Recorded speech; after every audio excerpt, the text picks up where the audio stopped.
আপনারা কি জানেন কিয়ামতের দিন সীমাহীন কঠিন অবস্থার মধ্যেও ৭ শ্রেণীর ব্যক্তি আল্লাহর আরশের ছায়া পাবেন? সেই ৭ শ্রেণীর মানুষ সম্পর্কে জানতে হলে আপনাকে পুরো ভিডিওটা ধৈর্য সহকারে দেখতে হবে। ১. ন্যায়পরায়ণ বাদশাহ।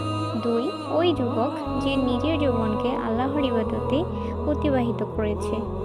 ৩. ওই ব্যক্তি যার অন্তর সর্বদা মসজিদের সঙ্গে লেগে থাকে। ৪. আর ওই ২ ব্যক্তি যারা পরস্পরকে আল্লাহর সন্তুষ্টির জন্য ভালোবাসে। ৫. ওই ব্যক্তি যে নির্জনে আল্লাহকে স্মরণ করে এবং ২ চোখ দিয়ে অশ্রু ঝরে। ৬.